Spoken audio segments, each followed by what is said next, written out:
to call the April 15th Board of Supervisors meeting of Goochland County to order. I have very few comments other than to welcome you all.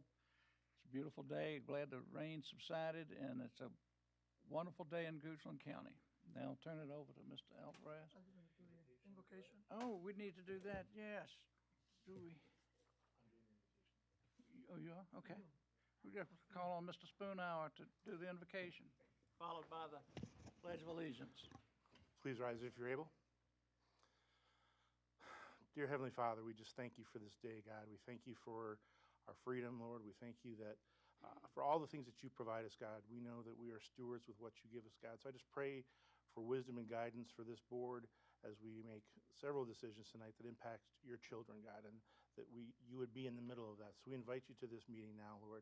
We thank you to protect all of our first responders, to protect the people that are serving our county, Lord, and that we would serve your citizens. That this would be a place that would be honorable to you, Lord. We thank you for these things in Jesus' name. Amen. Amen.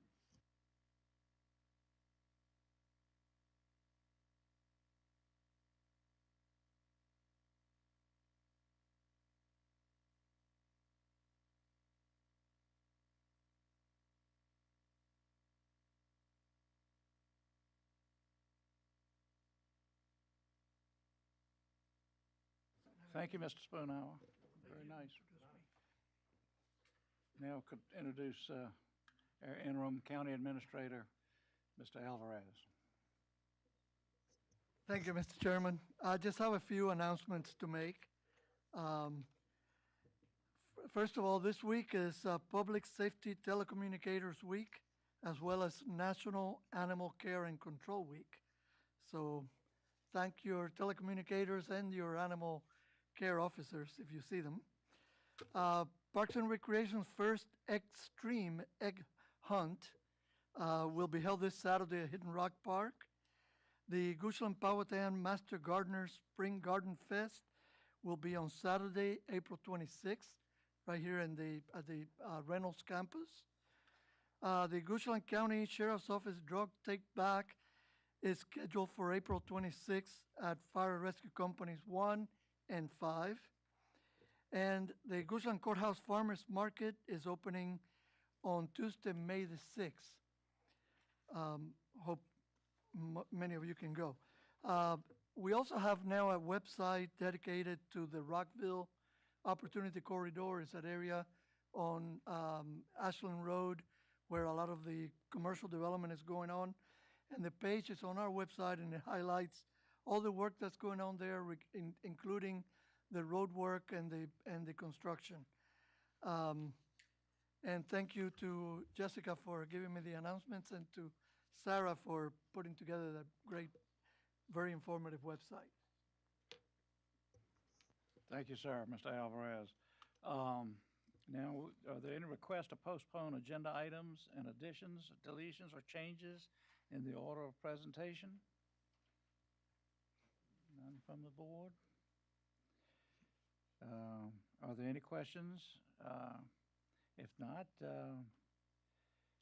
we will approve the consent. Oh, now we're going to open it up for citizen comment. This is the opportunity for residents to speak to the board about any issue involving the county that is not on the meeting agenda for public hearing. If you have comments about an issue scheduled for public hearing, you need to speak when that matter is called. Each person may speak once for up to 3 minutes. Please come to the podium and provide your name and address before providing your comments. If you wish to speak longer than 3 minutes, you may extend your time by having other residents come up, give their name, and cede their time to you. Your time is increased by 2 minutes for each person who does so, up to a total of 10 minutes. The board is offering a citizen comment period, but it is not intended to last more than an hour.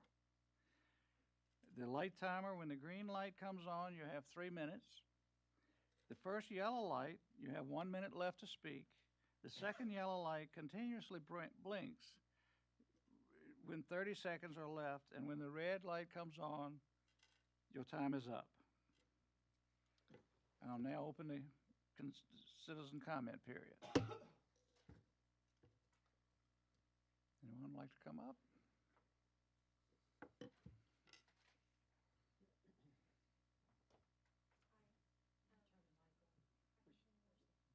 Right here? Okay. I'm Sean Hicks. I live in District 4. I had planned what I was going to say, and then I spoke with Mr. Lyle. So I'm going off script here a little, so just bear with me. I am a mother of a kindergartner, so she's at Randolph Elementary, and I'm really new to this whole parenting thing with a parent or with a child being in school.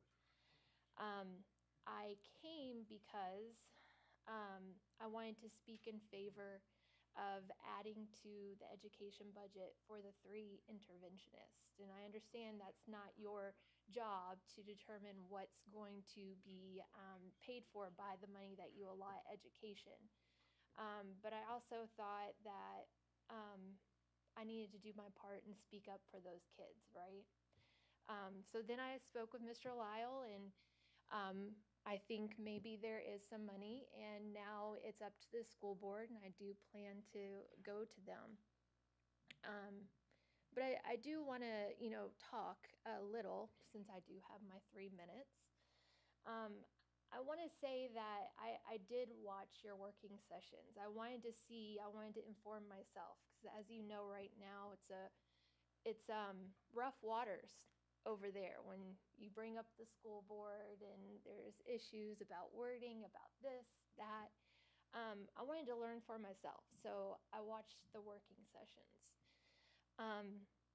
And although it does seem like maybe you guys spoke a little bit more on the issue and I wasn't able to see that, during the session I did feel like the interventionist was put off a little. There was a lot of brainstorming on how you could substitute for that and maybe come up with a less expensive way to do that work. But it's a really, really important thing. And I do want to thank you all for at least allotting the money so that we can now take our voices to the school board. I do appreciate that. So like I said, I went off script. I had something planned. I thought it was going to be powerful, but now I just want to say thank you. And since I have enough time, I do also want to thank you for adding to, I think you added to the funding to develop staffing and resources for our EMS and Sheriff's Department. I heard one of you say that safety is paramount for you and one of your top concerns, and I really do appreciate that as well. So thank you for letting me just go rogue and say a couple of words. I appreciate your time. Thanks. Thank you, ma'am. Anyone else? If not, I'm going to close the public hearing, public comment. Next, we have reports. Reports of planning and development activity report is in the packet. Board, do we have any questions pertaining to that report? Yes, sir. Is it just planning, or do we do our other activity like RRTPO also? Yeah, thank you for the direction. No, sir. All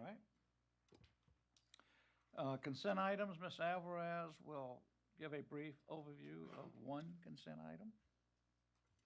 Yes, Mr. Chairman, we only have one consent item, as you said, and this is a resolution authorizing the county to file a proffer amendment application for a rezoning case RZ 2018-0004, and this is to remove access requirements for 4 lots. I won't read those, on Pondview Lane. So this is basically appointing the Director of Community Development to refer this item to the Planning Commission for their review and vote. And what it is when the application was originally completed, there was supposed to be 2 driveways for 4 houses. The first developer, the first builder, built 2 houses, each with a driveway. So if they continue to build the other 2 houses, they would be in violation of this proffer. So by removing the proffer, we make them whole. And it's, I think all of you agreed in 2x2s that it was the right thing to do, since it was our mistake to allow the two driveways for the two houses in the first place. Okay. Okay. Board, do you have any questions?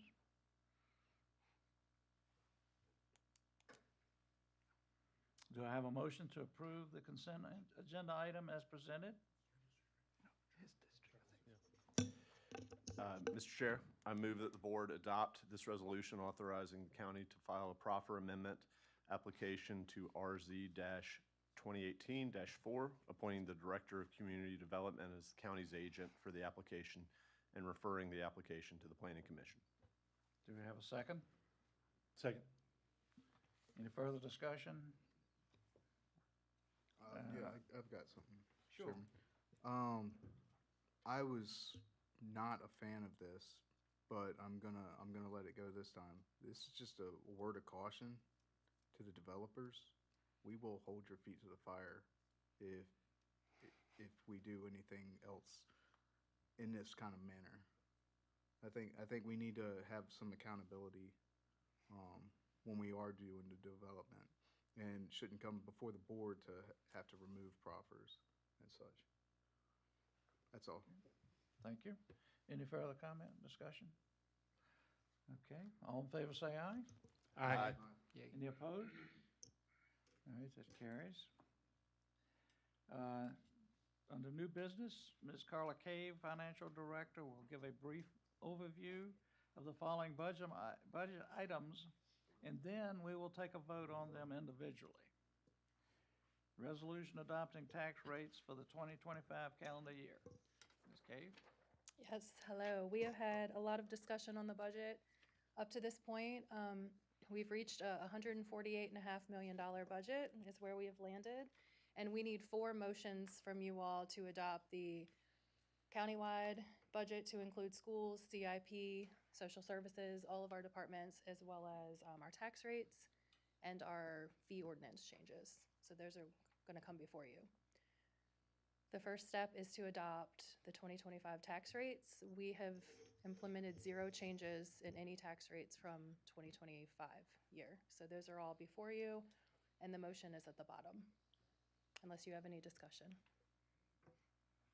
Do we want to wait till you present them all and then vote on them, or vote on them as we go along? Vote. As we go along? Yeah. All right, is there Mr. Chair, any discussion? Oh, I move that the board adopt the proposed resolution setting the tax rates for calendar year 2025 as presented. Second. now, any of you would like to discuss any aspects of this? You're looking at me? All right, I'll go first. You agreeing? Thank you. Yeah, Mr. Chairman, I am going to vote in favor of this, and I'm doing so knowing I'm voting for a tax increase. And I did the same thing last year. And part of that is because we have increased needs. I so appreciate the work that my colleagues, you all, have put in on this. This has not been something that was done in 5 minutes or even 5 days. I submit even 5 weeks. And Ms. Cave, thank you very much. You have labored in the vineyard and humored me well when I've asked my questions. But I feel more informed as to why these tax rates, even including the tax increase, is something that I think I believe, I've heard our citizens want us to deliver. So I am voting to increase my own taxes. My taxes, not that anybody cares but me, but it will be $1,500 more than it was 3 years ago. And that's because our increase in services and what we are getting for that. What are we getting for that? We're getting more fire rescue. We're getting more sheriff deputies. We're getting increased compensation for our dispatchers. We're getting better schools, I believe. So there's value in what we are paying for. So as much as I dislike voting for a tax increase, we need to service our district, our citizens in our districts, and it takes resources. And even so, we are a well-managed tax rate county. So 53 cents is still admirable, lowest in the region. Thank you, Mr. Chairman. Thank you, sir. I think we all agree with you. Any further? Yes, Mr. Winfrey. Yes. So I don't want to, I won't, Mr. Lyle made a lot of my points. And there was a lot of conversation, and it's interesting, for as many people that I've asked for tax relief, I've had as many people ask for tax increases to increase services. And my conversation with them revolves around the role of government. And so it's interesting to hear both sides. And the one thing I want to remind folks, because it has been interesting to me, and we have made significant changes to our taxes in the positive from citizens, meaning keeping it more in your pockets. We've lowered personal property tax rates down to $2.99 from, I think it was $3.75 2 years ago, so significant. And we came very close on our budget that year. And with the uncertainty and with just not, it seems like ever since I've got on this board, you know, month 2.5 was COVID. So ever since then, it's been uncertain. But the one thing I want to remind people that, I don't know how long everybody's lived here. I've lived here 23 years. But in 2007, it was 2007 to 2008, my assessment went down 35, 40%. They didn't raise the tax rate 35, 40% because they were, well, at the time we were well managed and were able to have the funds to cover that great, what they call the Great Recession. So there is a strategy to this, and we are committed, and I am committed to keeping as much of your money in your pocket because you spend it better than I do, and I truly believe that. Thank you, sir. Mr. Chair, Mr. Walters. I will stress this again, and because I can't stress it enough, is when we make these decisions regarding tax rates, we often take it on the chin because people write that check at the treasurer's office. But it is us managing the best that we can many federal and state policies that weigh on us on a daily basis. The printing of money makes every single thing that we have to pay for in order to make our schools run, in order to provide our public safety, go up. With inflation comes higher pay. As schools has mentioned, salaries are the biggest part of their budget. And I think it's the same for, or at least one of the biggest for our public safety as well.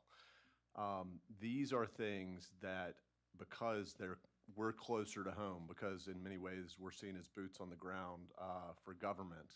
And unfortunately, we're not nameless and faceless like a lot of our representatives in Washington or in Richmond. These are challenging times to manage through, I understand, but we do it with a lot of thought and consideration and mindfulness that where we can, we want to be good stewards of the taxpayers' dollars. But please know that when Richmond does something that passes a mandate down to the municipalities, we have to do our best to honor it. When we need to fund our schools, we get the least help from the state. And I'm incredibly proud that we fund our schools the way we do, and we provide all the services that we do.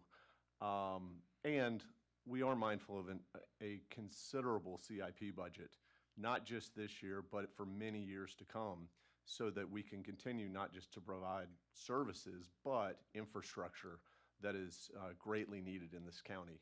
So those are things that we keep an eye on. Oftentimes they're out of sight, out of mind, but it's at times like the budget season that we do have to bring them up so people are aware of those bigger ticket items that, might in the near term, when they see them not on the budget, okay, let's, drop some of these things. We have to be mindful of having the funds down the road and making sure that we are well prepared every quarter, every year, and for the future. So we play a big we are but a part in the puzzle, but we do have to be mindful of the entire puzzle that we're dealing with when we craft this budget. Thank you, Mr. Chair. Thank you. Anyone else? Very good comments. Thank you all. There's no further discussion. Mr. Alvarez, would you do the roll call for the vote? Yes, sir. Mr. Waters, Yes. Mr. Lyle, Yay? Mr. Christie, Yes. Mr. Spoonhour, Yes. and Mr. Winfrey. Yes. All right, next, Ms. Cave All will talk about the percentage personal property tax relief for qualifying vehicles obtaining status within the county during tax year 2025. Yes, we have also elected to not make any changes to our PPTRA rate. It's set at 32% tax relief. And I saw Bridget Carrington, the deputy commissioner, in the room. If anybody has any detailed questions on this, I'm sure she can answer them. Oh, Ms. Brown is there too. So if there's any questions, we can answer those for you. Okay. Do we have a motion to approve? Mr. Chair, I move the Goucher County Board of Supervisors adopt as presented the resolution regarding the percentage of personal property tax relief for qualifying vehicles within the county during tax year 2025. Do we have a second? Second. How about any further discussion? Any comments? Discussion? Mr. Alvarez, will you do the roll call, please? Yes, sir. Mr. Spoonhour, Yes. Mr. Christie, Yes. Mr. Lyle, Yay? Mr. Waters, Yes. Mr. Winfrey. Yes. All right, now we have an ordinance amending the county fee schedule, Appendix C, to the county code to increase utilities, water, and sewer volume service, and connection fees, and to increase the building inspections, commercial plan review fee, and expand it to include residential plans. Ms. Cave? Correct. And these have all been recommended by individual departments, bringing them forward. They've analyzed what it truly costs to provide the services. If you have any questions on that, let me know. But we've discussed those at prior meetings as well. Okay. Do we have a motion to approve? Mr. Chairman, may I just ask a question and confirm? Yes. This is self-funding. This is not a profit or a revenue-generating operation, but this Correct. truly brings us, if we need $1, we collect $1. Yeah, and that is especially true for the water and sewer. That's a self-sustaining fund, so that is 100% nonprofit. The others, that's the goal too, to not bring in any profit, just like any local government service. Thank you, Mr. Chairman. Okay. Do we have a motion to approve? Mr. Chair, I move that the board adopt the ordinance amending the Goucher County fee schedule, Appendix C to County Code. Do we have a second? Second. Any further discussion? Yeah, just one comment, Yes. Mr. Chair. Ms. Cave, I also understand that the fees and both connection and service and volume are also done in collaboration with our partners that help us set the fee schedule with the utilities department. So this is not done wholly by our staff. We Right. bring in people that do this across the nation. Yeah, they work with a third-party vendor. I believe it's Draper Aiden. I might be wrong, but it's a third-party vendor that analyzes this year to year and also takes into account surrounding counties and everything Goochland specifically has going on. So Yeah, yes. and there were years where we didn't think the fee increase was warranted. However, we have seen a lot of initial infrastructure maybe put in not as well as it should have been that we're dealing with the ramifications of now. Yes. Thank you. Any further? Yes. This is for the public. A lot of the water industry costs have gone up over the last several years. So this is to prevent, what happened in Richmond and Rico from happening, is to have the money to replace parts and consumables and to keep everything running smooth. That's all. Thank you. Mr. Law? All right, Mr. Alvarez, would you do a roll call for us? Yes, sir. Mr. Lyle, since he's here. Yay. Mr. Waters, Yes. Mr. Christie, Yes. Mr. Spoonhour, Yes? Mr. Winfrey. Yes. Next, we have a resolution adopting the county board budget and appropriating funds for the fiscal year beginning July 1st, 2025, and ending June 30th, 2026. Yes, so we are at a $148 million budget, as we said earlier. And the proposed budget originally presented by the county administrator at the time in February was presented with a surplus. We have gone over this at the public hearing, but in front of you is the way we've allocated that surplus, where those funds have gone to. So highlights are 6 new firefighters. Every employee will receive a 1.5% bonus. I believe the sheriff's office is considering it a merit increase. They handle their personnel slightly different. And $300,000 additional to school instruction. And then the others listed out below. So the 1.4 million has been allocated. We have a balanced budget. And here it is in front of you, 148,597,906. And there's the motion. If you have any questions, this is the time. This is the adoption of the full budget. Any questions? Do we have a motion to approve? Mr. Chair, I move that the board adopt as presented the county's fiscal year 2026 budget resolution and approve as presented the county's 25-year capital improvement program. Do we have a second? Second. Okay, any further discussion? Any comments? Mr. Chairman, budgets are dynamic, and we're starting here, but as things come up, we are able to make changes to the budget if needed. But it is where we're starting, and our own fiscal policies allow us to make changes if revenues change to the plus or the minus. So I just want to emphasize from my perspective, we're starting here, and I love that it's a balanced budget. But we still have the ability to be dynamic, as Mr. Waters acknowledged or observed. We sometimes are impacted by things way out of our control, and we have that flexibility still. Okay, any further comments? Mr. Alvarez, would you do a roll call for us, please? Yes, sir. Mr. Spoonhour, Yes. Mr. Christie, Yes. Mr. Lyle, Yay? Mr. Waters, Yes. and Mr. Winfrey. Yes. All right, now, in accordance with the provisions of Virginia Code 2.2-3711A1A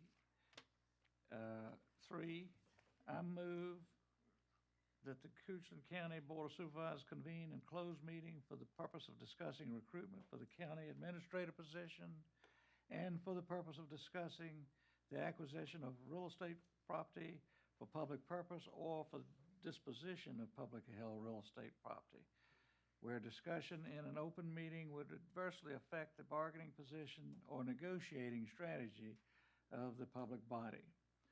Certification required after the closed meeting. Do I have a second? Second. Mr. Alvarez, will you do a roll call on that for us? Mr. Lyle, Yay? Mr. Waters. Yes. Mr. Christie, Yes. Mr. Spoonhour, Yes. and Mr. Winfrey. Yes. We're now going to close session.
right, I'd like to re-enter our Board of Supervisors public meeting.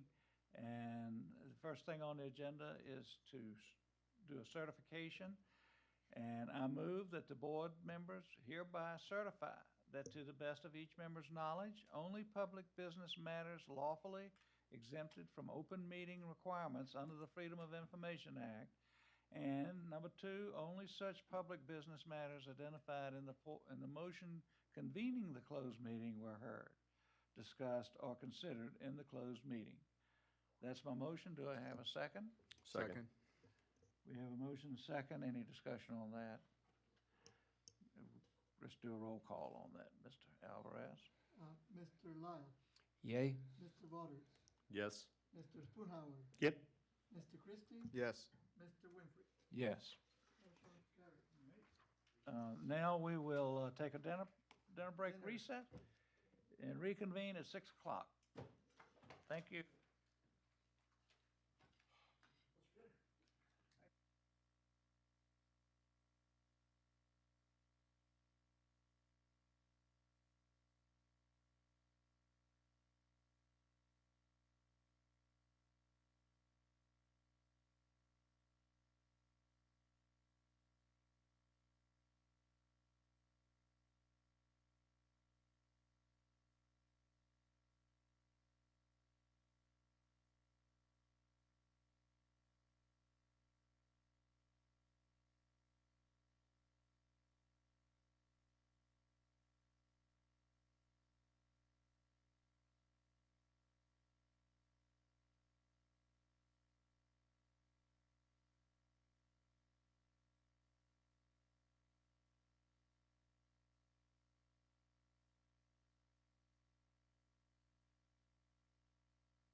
I'd like to call the meeting to order of the Board of Supervisors evening session of April 15th, 2025. The first item on the agenda is citizen comment period. This is the opportunity for residents to speak to the board about any issue involving the county that is not on the meeting agenda for public hearings. If you have comments about an issue scheduled for public hearing, you need to speak when that matter is called. Each person may speak once for up to 3 minutes. If you wish to speak for longer than 3 minutes, you may extend your time by having other residents come up, give their name, and cede their time to you. Your time is increased by 2 minutes for each person who does so, up to a total of 10 minutes. The board is offering a citizen comment period, but it is not intended to last more than an hour. Light timer green light comes on, you have your 3 minutes. The first yellow light is 1 minute left to speak. The second yellow light continuously blinks, indicating 30 seconds left. And when the red light comes on, the speaker time is up. I'll now open the public comment period.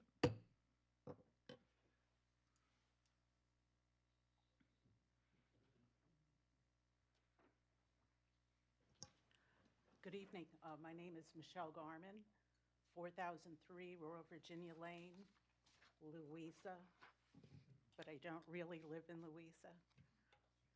Anyway, what I'm back here for again is to bring up to the board that we need to do something to change the city residence addresses for the county of Louisa, county of Goochland. And I run into issues, and I've spoken to other people who have run into issues where they have an address of Louisa, Mineral, Kent Store, various other places, and that's not where they live. They live in Haydensville and other surrounding areas. So it does cause a problem. Again, as I mentioned when I first brought this up, it is something that can be changed. And I know it's not an overnight thing, but I just don't want that issue to become, a dead issue. So, Mr. Alvarez, as the rest of the board knows, I show up almost every month and bring up my issues. And the one I had last year between Paul Drumright and Vic, they corrected that issue. It was a hunting issue at Royal Virginia Estates. And it's no longer an issue, so I'm kind of the squeaky wheel until we get something fixed. So thank you for your time. Thank you, ma'am. I've never seen her before. I have seen you not in this meeting. Anyone else like to speak during citizen comment period? Seeing none, I'll close the citizen comment period. Our first item is a public hearing for District 3, CU 2024-24, application filed by Strickland Manufacturing LLC requesting to amend conditional use permit, case CUP 2021-10, to remove the boat and recreational vehicle storage and to amend the conceptual plan to show an additional building on 4.3 acres at 1090 Merchants Lane on tax map number 455010, subject to amended conditions. The property is zoned industrial, limited M1 with proffered conditions. Ms. Jamie Sherry will present. Thank you, Mr. Chairman, members of the board. For the record, I'm Jamie Sherry, Director of Community Development. Our first public hearing this evening is a request in District 3. It's an application by Strickland Manufacturing LLC to amend an existing conditional use permit to allow an additional building on the property. The property is located within the Goochland Industrial Park. The vicinity map shows the location of the subject property within the red circle, and the aerial photo shows the subject property outlined in red. The property appears to be vacant, but when it was originally approved back in 2001, the property has been improved with one building. There are no current aerials. I've looked everywhere to find something to substitute. The zoning map shows the subject property and properties within the industrial park to the east and south as industrial limited. The parcels to the north are agricultural limited, and the parcels to the west are zoned both industrial limited and industrial general.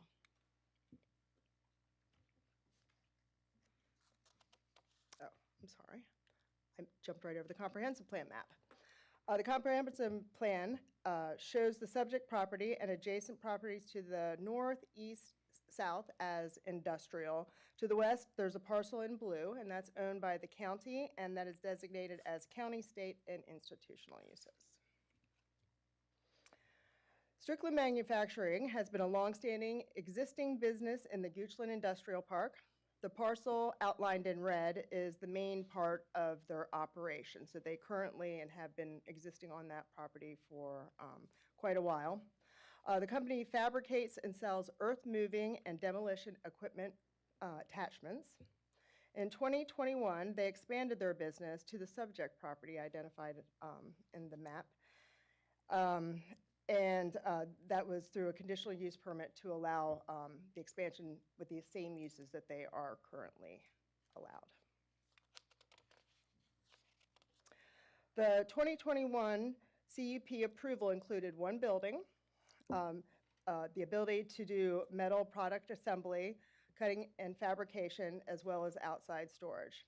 In 2023, a fire destroyed a large portion of the existing business, so a welding shop was moved to the subject property for them to be able to continue business. To allow for the activities associated with the expansion approved in 21, the applicant is requesting to add an additional building. That building is on Exhibit A, which is part of this application and is identified in red. With the imposed conditions, this use is consistent with the comprehensive plan. There was a community meeting held back in October of 2024. Attendees included Board Chair Winfrey, Planning Commissioner Mr. Kimmerly, Economic Development staff, as well as the applicant, but nobody from the public attended. There was discussion surrounded about the history of the business as well as their operation.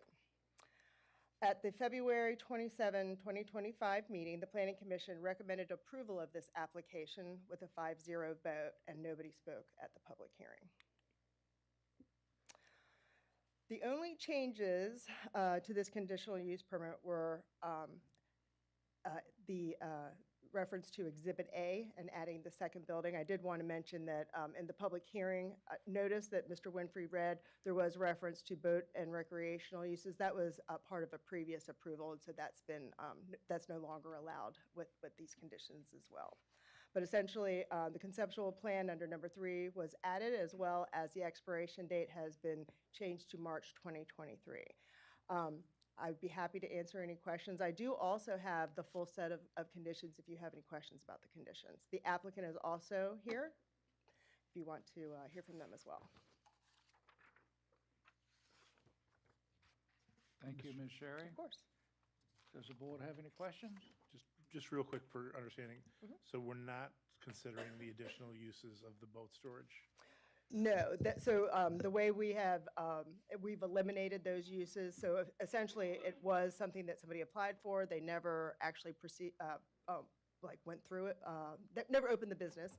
And when Strickland purchased the property, when they went through the rezoning last time, we just thought this would supersede it. But in talking with the county attorney's office, we thought it would be best to just go ahead and add that to the case so that that is something that no longer is in existence.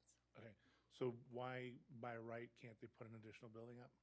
Because in the original conditional use permit, they had a conceptual plan that only showed one building, and that building, you know, the uses that they're allowed with the welding could occur, but the extra building could not. Okay, all right, thank you. Mhm. Any other questions from the board? Okay, so I'll now open the floor. Oh, would the applicant like to come forward? No, I really have nothing to add. I'll be happy to answer any questions that y'all have. Thank you, sir. All right, would anyone from the public like to come forward and say anything? Mr. Chairman, Honorable members of the board, Honorable County Administrator, Madam Council, Madam Secretary. My name is Ben Sloan. I reside at 2052 Maidens Road, Maidens, Virginia. I serve at the, under the privilege of the board on the Economic Development Authority and as chairman of the Economic Development Authority by the privilege of the members of that. On last year, in 2024, you might remember the fact that you granted $50,000 to the EDA for support of incentives to businesses within the county. At the February 25th meeting, we also, from the EDA, through our monies that are derived not from taxpayers, except for the other monies that you have allocated to us, we granted $10,000 out of our general fund to make it a total of $60,000. At that meeting, we had 3 businesses come, one of which was Dover Hall, 7 Ladies Vineyard. The other was Tech Services, LLC, and then also Strickland Manufacturing, LLC. During that meeting, we approved incentive requests for all 3 of those in the order of $20,000 apiece within certain conditions. And therefore, I'll suggest that the EDA fully supports this change to the CUP. Thank you. Thank you, Mr. Sloan. Is there anyone else that would like to come forward and speak on this? If not, I'll close the public comment period.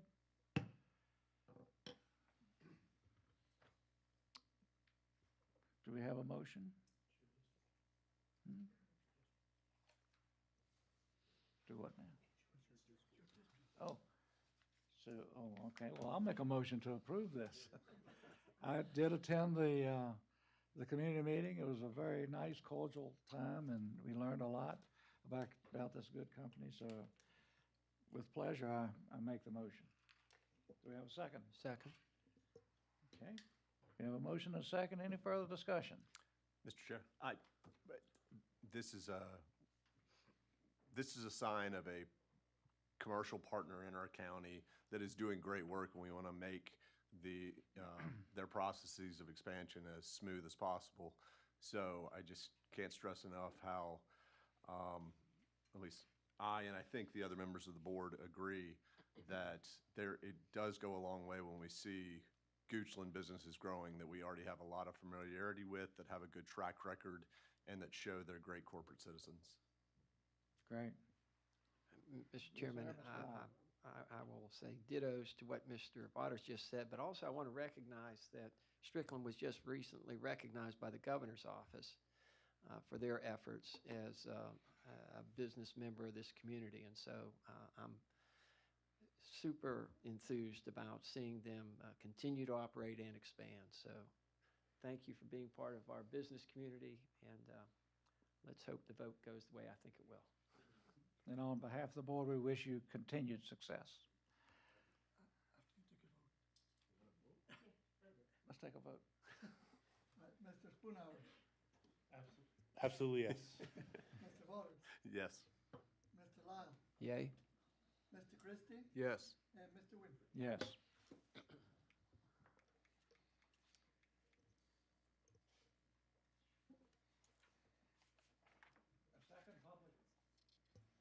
Our second public hearing is for District 4, CU 2024-23, application filed by Rodney Harrison, requesting to renew conditional use permit case CU 1988-1 for retail use on 19.1 acres at 270, 278, and 280, and 288 Broad Street Road on tax map numbers 471012-0, 471012A, and 471012B. Ms. Jamie Sherry will present. Thank you, Mr. Chairman. Our next public hearing is a request for a renewal of an existing conditional use permit in District 4 by Rodney Harrison to allow the continuation of a retail business at 280 Broad Street Road. The vicinity map shows the location of the subject property within the red circle, and the aerial photo shows the parcels outlined in red. The zoning map shows the subject property and the surrounding properties zoned agricultural general, And the comprehensive map designates the subject property and adjacent properties as rural enhancement area. Across the street, the brown that says semi-public, that is a church, and then to the east is Sycamore Creek subdivision, as well as part of the golf course.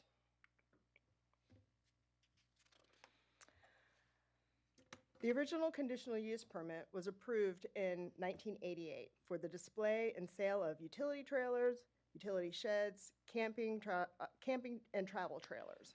The CUP was amended in 1989. It was renewed in 1999 for 10 years and renewed most recently in 2009 for 15 years. Plan of development that's on the screen was approved in 2008 and then revised in 2009. That is Exhibit A and is part of this application. With the imposed conditions, this use is in compliance with the comprehensive plan. There was a community meeting held back in November 2024. No one from the public attended. At the February 27, 2025 Planning Commission meeting, they recommended approval with a 5-0 vote. No one spoke at the public hearing. The applicant is not proposing any changes to his business operations. The conditions have been updated to reflect today's standard conditions, but the only substantive change from the previous approval is the expiration date. So if approved, this expiration date will be due, it will expire, the CUP will expire in 15 years. That concludes my presentation. I'd be happy to answer any question. Mr. and Mrs. Harrison are here if you have any questions for them. Any questions from the board? Would the owner like to speak? I don't have anything extra to say, but I appreciate the opportunity. All right, I'll now open the session for public comment. Is there anyone that would like to come forward and speak? Seeing none, I'll close the public comment period. Do I have a motion? Mr. Chair, I move that the board grant conditional use permit CU-2024-23, subject to the imposed conditions as presented. Second. Any further discussion? All in favor say, do you want to do a roll call? Let's do a roll call. Mr. Christie, Yes. Mr. Spoonhour, Yes. Mr. Lyle, Yay. Mr. Waters, Yes. and Mr. Winfrey. Yes.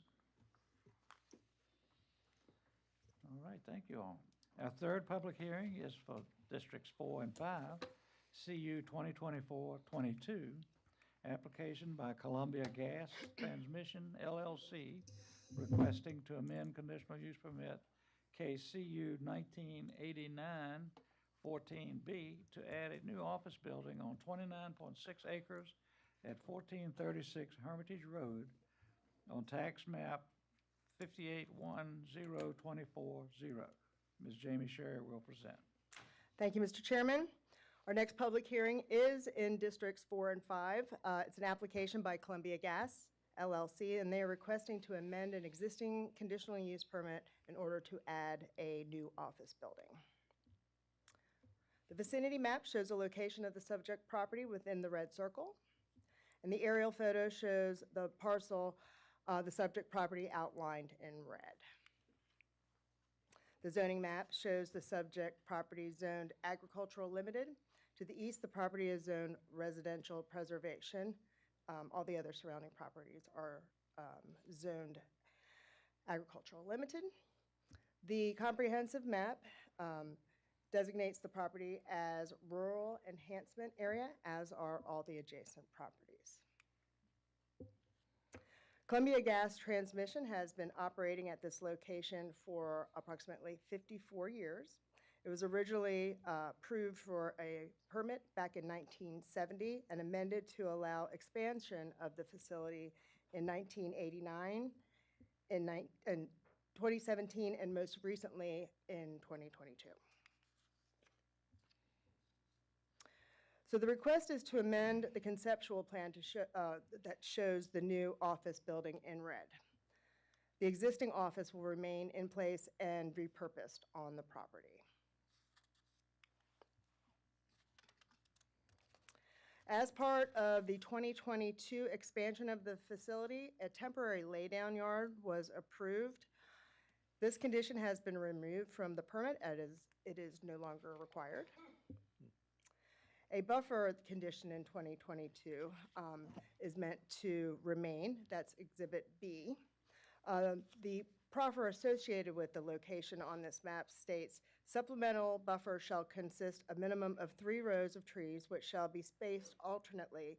Space between rows shall not exceed 10 feet, and the spaces between each tree in a row shall not exceed 10 feet. So basically, there's a requirement if there's a need for buffering at that, this is how they would replace it. So when we go out to do our inspections for when the new office is installed, if approved, this is something that we would undertake and look at to make sure that they still meet the requirements.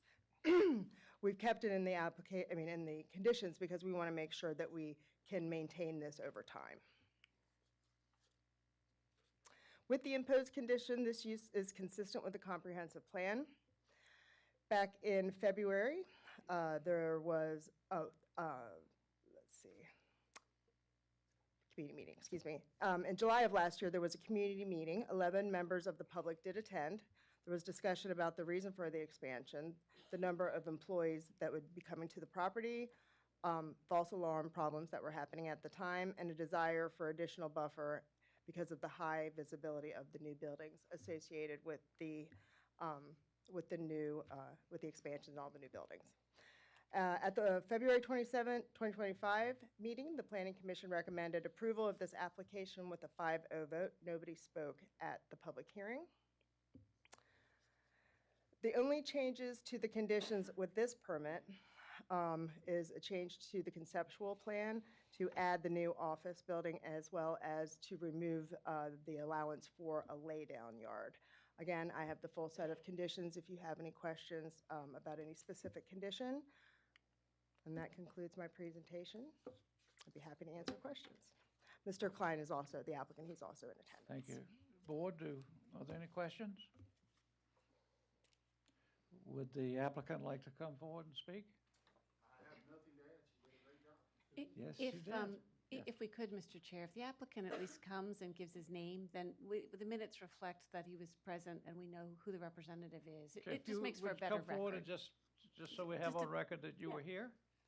No, you don't have to say any more. No, come on up. I'm just saying, no pressure to speak, but it just helps with the record if we. Thank you, great job. I am Cedric Klein, I'm the local land representative. Well, I pretty much cover all of Virginia for Columbia Gas Transmission, TC Energy.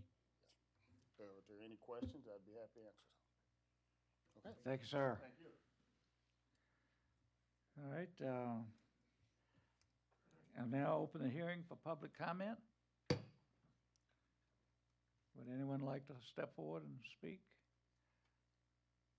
Seeing none, I'll close the public comment period. All right, board, do we have a motion? Mr. Chair, I move that the board grant conditional use permit CU-2024-22, subject to the imposed conditions as presented. Second. We have a motion and a second. Is there any further discussion? Roll call, Mr. Alvarez? Mr. Lyle, Yay. Mr. Waters, Yes. Mr. Spoonhour, Yes. Mr. Christie? Yes. Mr. Winfrey? Yes.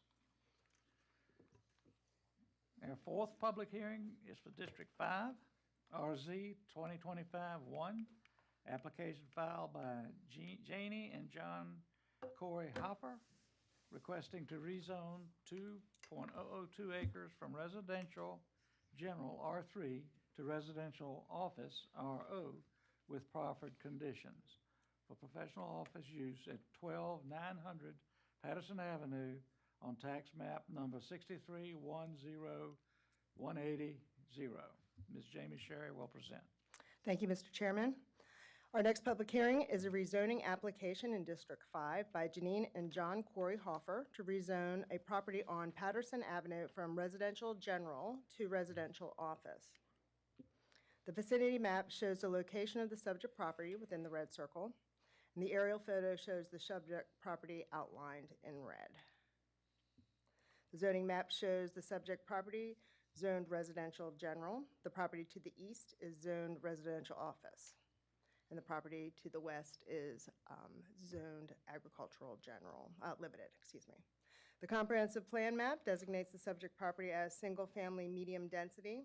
The office park to the east is designated as no office retail, and the country club to the west is recreational open space. I guess I should have pointed that out. So the subject property is located here on Patterson Avenue. To the east, directly to the east, is the Creekmore Office Park. This is the Richmond Country Club, and this is the Creekmore Neighborhood subdivision directly behind the office park. So this is an image of the existing conditions. There are 2 dwellings currently on the property. Those are identified in red. There are 2 sheds. Those are identified in yellow. And there are currently 2 driveways. The property was originally 2 separate parcels and have recently been combined into 1 parcel. So this is Exhibit A. This is part of the application. The applicant has proffered this. The blue square indicates the area where the existing house will be renovated and expanded for a future office building. The red line shows where the existing driveway will go. There was 2 shown on the other one, so 1 is being eliminated. Also on that same exhibit, the red circles show the structures that are going to be demolished. There are 2 sheds, which are the smaller red circles, and then the eastern dwelling, which is currently in disrepair, that will be demolished as well. And let's see. The green rectangles show the areas where trees will be planted to provide screening of the property from the Creekmore subdivision, and that's this area up here.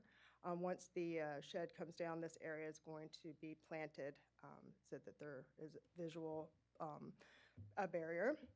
And then the front square shows where there will be some trees planted in order to kind of block where the previous driveway was and to guide people into the correct direction.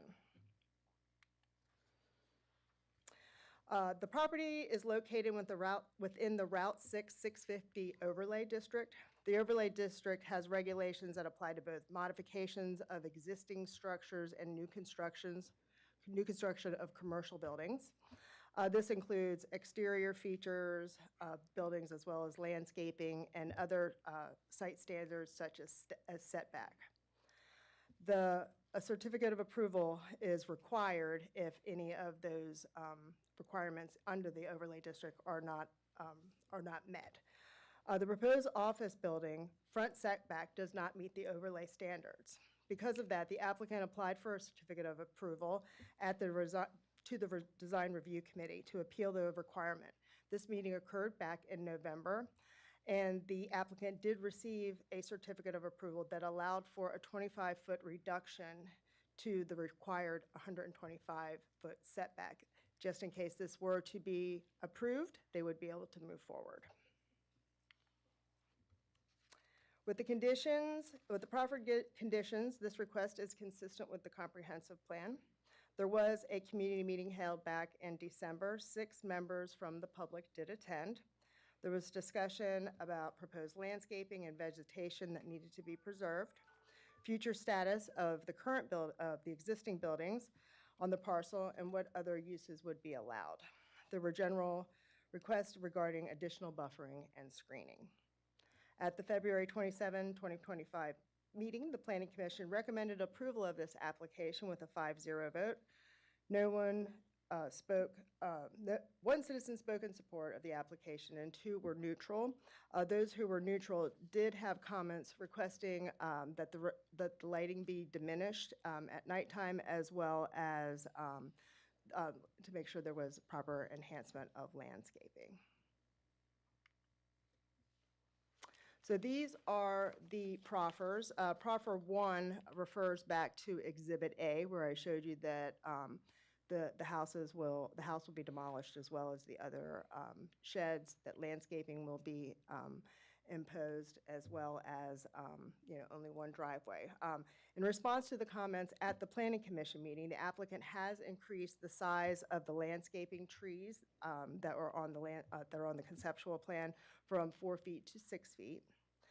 There's also a commitment to the demolition and landscaping being installed during the plan of development process, as well as parking lot lighting. Any lighting in the parking lot must be produced or concealed sources of light such as a shoebox type style, and must be reduced no more than security levels after the close of business.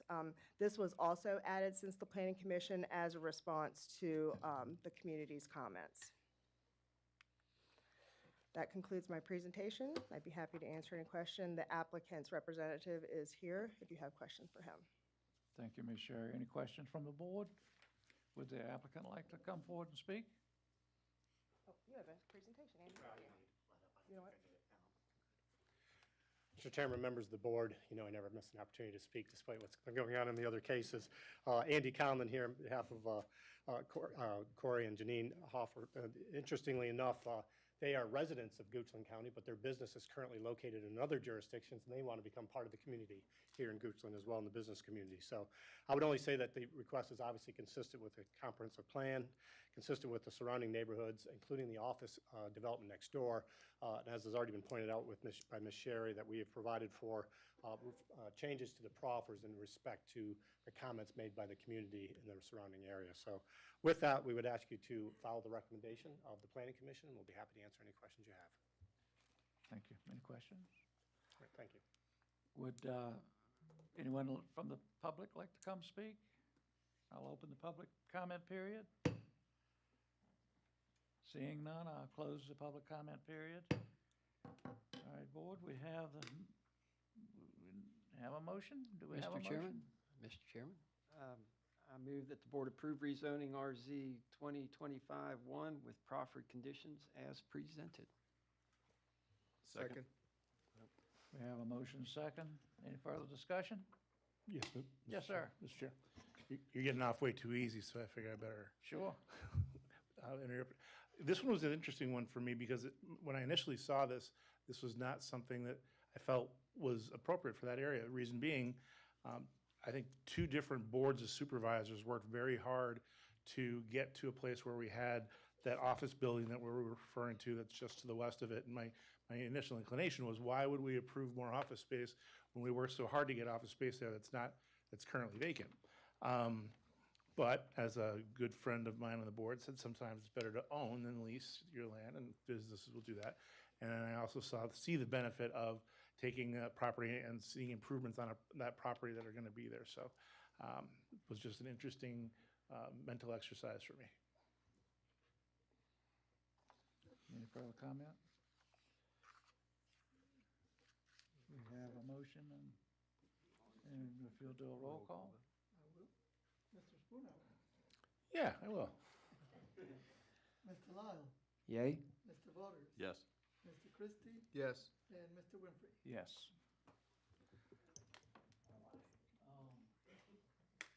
Anything else for the good of the cause?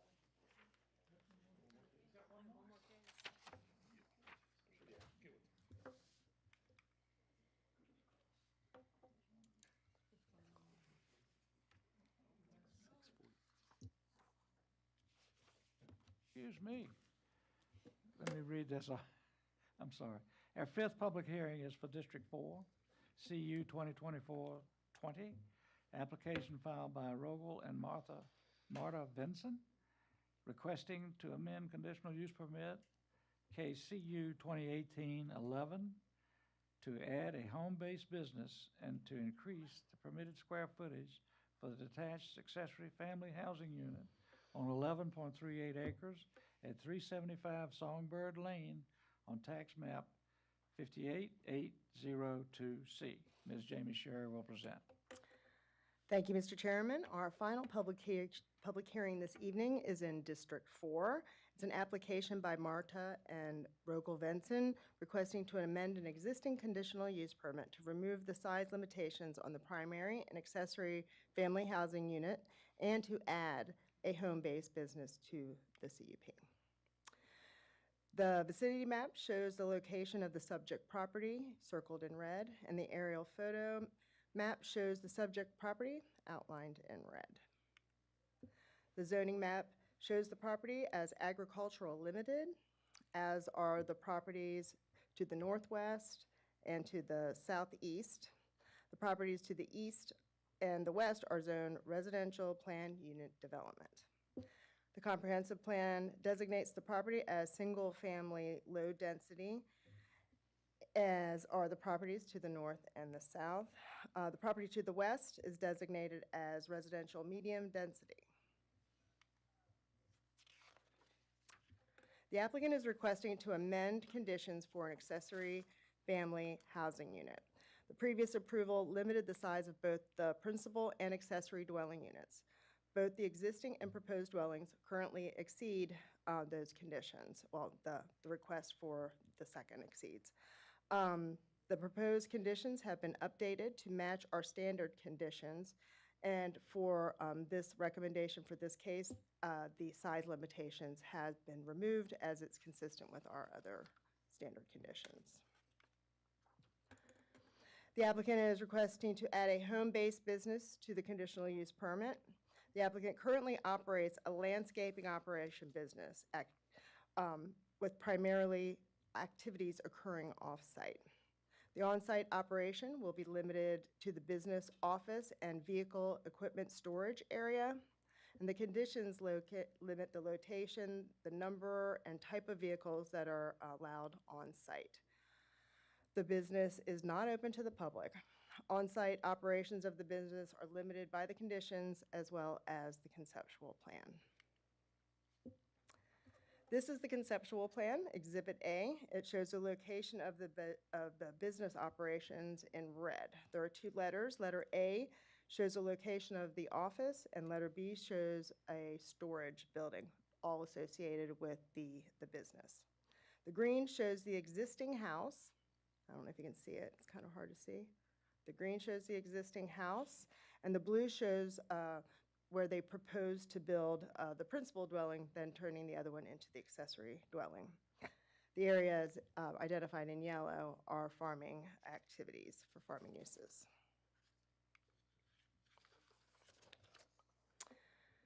The Songbird subdivision was approved in a rezoning case in 2021. You can kind of see it on the screen. That is the tentative plat that was approved. The subject property is actually outlined in red on there, so they're very close to each other. They're adjacent to each other. The subject property was taken into consideration as part of the design. As you can see, the Songbird Lane was designed to minimize the turns of the landscaping equipment and vehicles as it went through the subdivision. There were extra buffers provided. To the north of Mr. Vinson's property, there's a 75-foot buffer, and to the east, there is a 50-foot buffer with a berm. Both of those exceed the required zoning for the RPUD, the residential plan unit development. There also were stub roads associated with this approval. In the event that this were ever to be developed, there would be a stub road, and access is provided along Songbird Lane.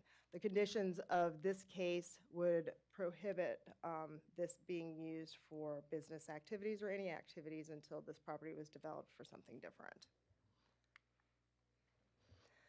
The comprehensive plan designates this property as single-family residential low.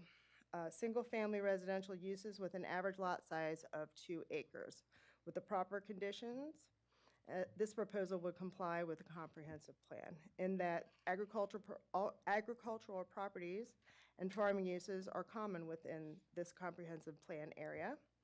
The rural character of the property is maintained. A home-based business includes imposed conditions to minimize the impacts, and the 2 dwelling units on the property would result in less density than recommended by the comprehensive plan, or that developed would provide through zoning like the nearby properties. A community meeting was held in September of 2024 3 citizens were in attendance, as well as Board of Supervisor member Mr. Lyle, Planning Commission Chair Mr. Patuk, and Vice Chair Mr. Cosby. Questions from the attendees were related to the use of the property for the business, whether the action rezoned the property to commercial, and if the applicant would have short-term rental as part of the dwelling units on the property.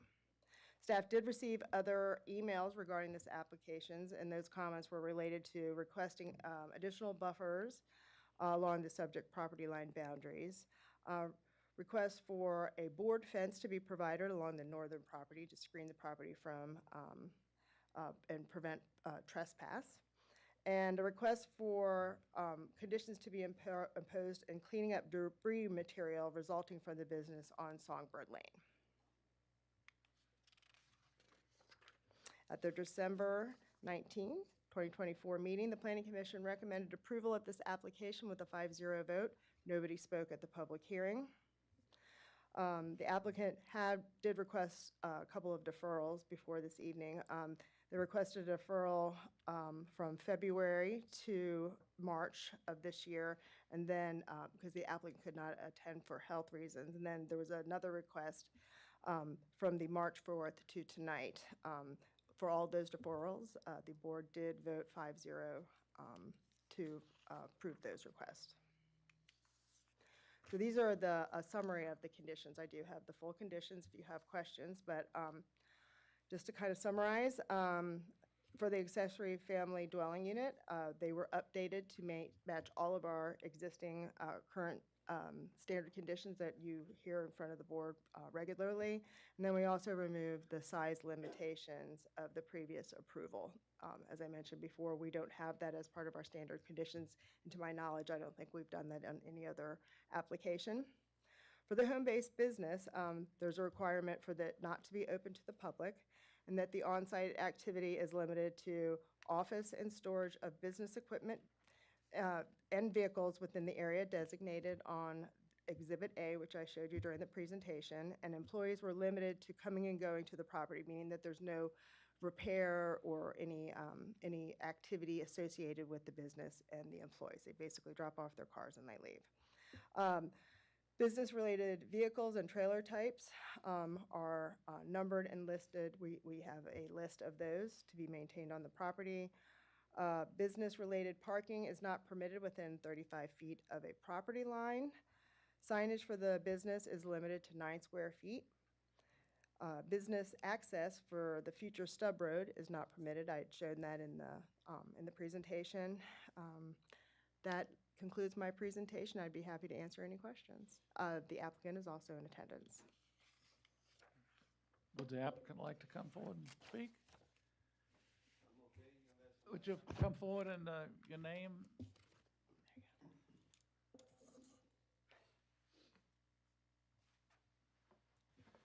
Hi, I'm Rogel Vincent. I live on 371 Songbird Lane. If anybody have any question, I'm here to answer. Does the board have any questions? Thank you very much. Thank you, sir.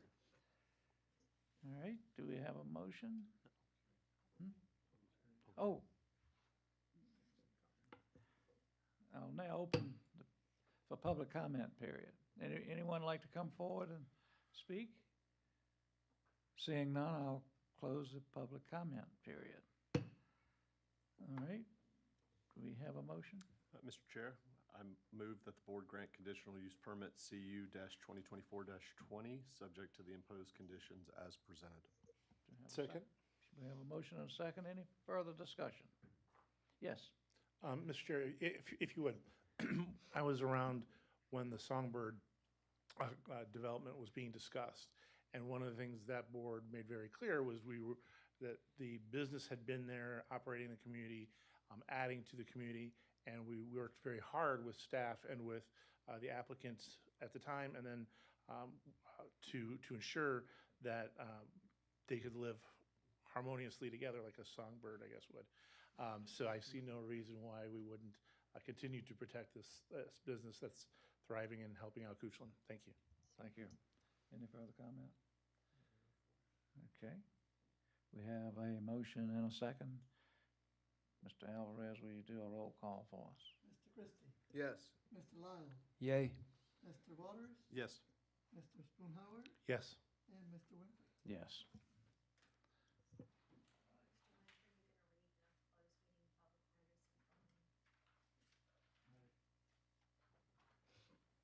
We will have a closed meeting of the Board of Supervisors. We'll be holding closed meetings at an undisclosed location within 15 days after this meeting for the purpose of interviewing and considering and discussing candidates for the position of County Administrator.